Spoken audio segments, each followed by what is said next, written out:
बिस्मिल्लाहिर्रहमानिर्रहीम। अस्सलाम वालेकुम। उम्मीद है आप सब जहाँ होंगे खैरियत से होंगे। आज का टॉपिक है खून के रिश्ते। कहते हैं कि एक दिन गांव के कुएं पे अजीब माजरा हुआ कि जो डोल भी कुएं में डाला जाता वापस ना आता, जबकि रस्सी वापस आ जाती। सारे लोग खौफजदा हो गए कि अंदर ज़रूर कोई जिन जिनात है जो ये हरकत करता है। ऐलान किया गया कि जो बंदा इस राज का पता लगाएगा इसको इनाम दिया जाएगा। एक आदमी ने कहा कि इसको इनाम की कोई ज़रूरत नहीं, मगर वो गांव वालों की मुसीबत के अजाले के लिए ये कुर्बानी देने को तैयार है, मगर एक शर्त पर। शर्त यह है कि मैं कुएं में इसी सूरत उतरूंगा जब रस्सा पकड़ने वालों में मेरा भाई भी शामिल हो। इसके भाई को बुलाया गया और रस्सा पकड़ने वालों ने रस्सा पकड़ा और एक डोल में बिठा कर इस बंदे को कुएं में उतार दिया गया।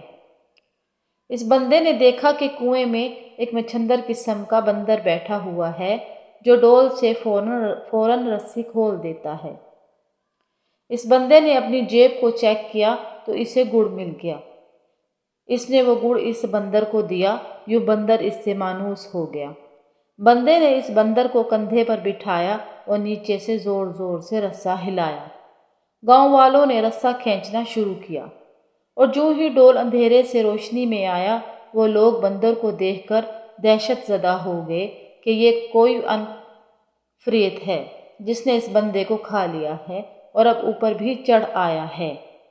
वो सब रस्सा छोड़कर सरपट भागे, मगर इस बंदे का भाई रस्से को मजबूती से थामे ऊपर खींचने की कोशिश करता रहा। वो किनारे तक पहुंच गया। कुएं से निकलकर इसने बंदर को नीचे उतारा और लोगों को इस बंदर की कारस्तानी बताई। फिर कहा कि मैंने इसीलिए अपने भाई की शर्त रखी थी कि अगर मेरे साथ कुएं में कोई अनहोनी हो गई तो तुम सब भाग निकलोगे, जबकि भाई को खून की मोहब्बत रोके रखेगी। याद रखें, कोई लाख अच्छाई करे मगर खूनी रिश्ते आखिरकार खून के रिश्ते ही होते हैं। इनकी कदर करें। शुक्रिया।